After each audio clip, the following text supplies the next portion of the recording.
Shalom, selamat pagi bagi kita semua, saudara-saudara yang dikasihi oleh Tuhan Yesus Kristus dimanapun berada. Hari ini Selasa 18 Juli 2023, kembali kita akan mendengarkan firman Tuhan. Namun lebih dahulu, kita satukan hati kita berdoa. Kasih karunia dan damai sejahtera yang daripada Allah Bapa dan dari anaknya Yesus Kristus menyertai kamu sekalian. Amin. Firman Tuhan bagi kita hari ini tertulis dalam kitab Sefanya pasal 3 ayat 17. Tuhan Allahmu ada di tengah-tengahmu, dialah pahlawan yang memberi kemenangan.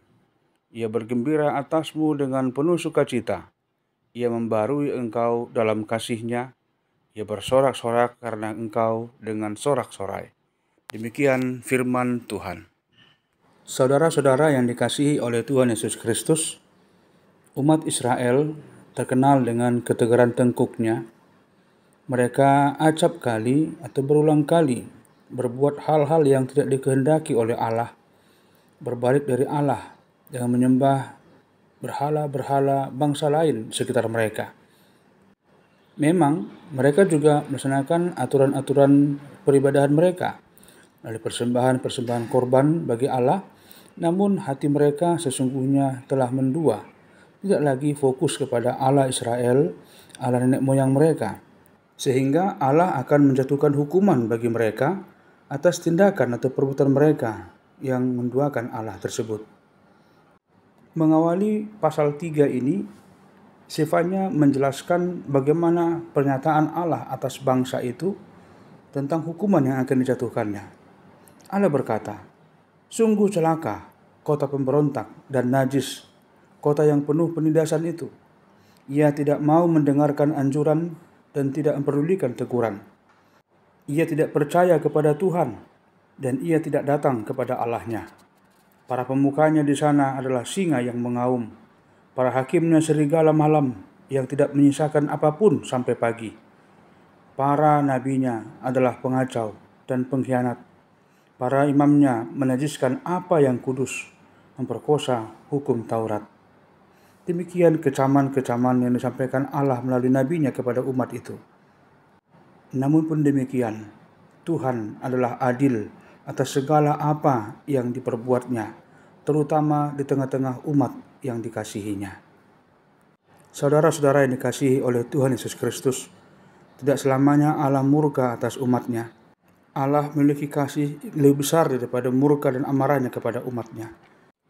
Lalu Allah akan menyatakan janji keselamatannya, dan ia akan menyatakannya dengan keadilannya. Dia berfirman, "Pada hari itu engkau tidak akan mendapat malu, karena segala pemberontakan yang kau lakukan terhadap aku. Sebab pada waktu itu aku akan menyingkirkan dari tengah-tengahmu orang-orangmu yang bermegah dalam kecokakan. Engkau tidak akan lagi meninggikan dirimu di gunungku yang kudus." Demikian Allah akan menyatakan janjinya kepada mereka yang setia, yang bertekun untuk melakukan apa yang ia kehendaki.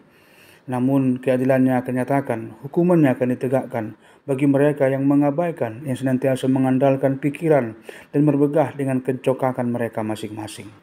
Saudara-saudara yang dikasihi oleh Tuhan Yesus Kristus, demikianlah Allah menyatakan kasih-Nya yang lebih mulia, lebih besar daripada murka dan hukuman yang akan dinyatakannya kepada umat pilihannya itu.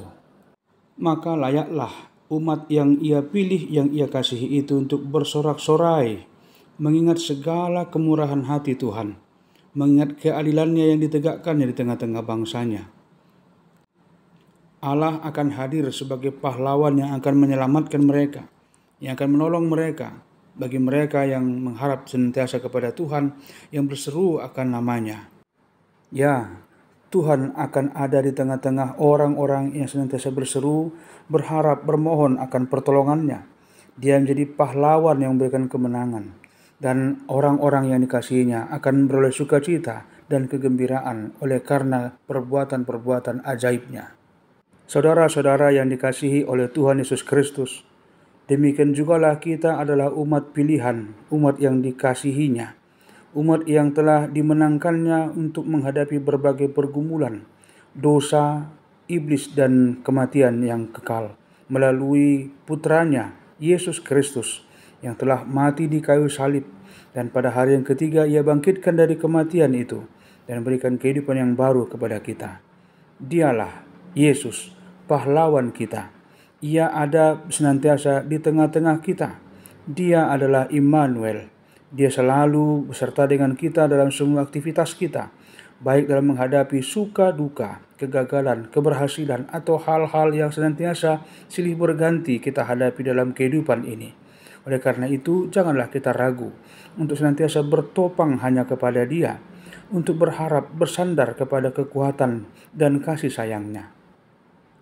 Saudara-saudara yang dikasihi oleh Tuhan Yesus Kristus, tidak sekalipun Allah kita dalam Kristus meninggalkan kita, karena Ia senantiasa menyertai kita dengan Roh Kudus-Nya, Roh yang senantiasa hadir di tengah-tengah kehidupan kita, memberikan semangat, sukacita, dan mendiamkan dalam hati kita damai sejahtera.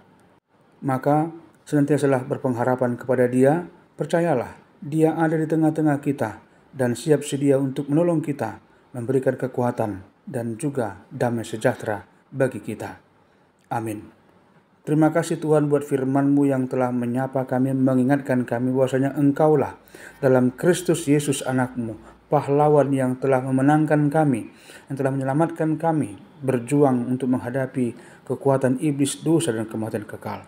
Dan perjuangan kami masih akan terus kami lakukan bersama-sama dengan Putra-Mu yang terkasih itu, untuk melanjutkan aktivitas kehidupan kami dengan tantangan pergumulan yang akan senantiasa baru kami hadapi setiap hari perjalanan kehidupan kami. Dalam Kristus kami telah berdoa bersyukur hanya kepadamu. Amin. Selamat beraktivitas bagi kita semua, saudara-saudara yang dikasihi oleh Tuhan Yesus Kristus. Tuhan memberkati dan menyertai kita senantiasa. Shalom.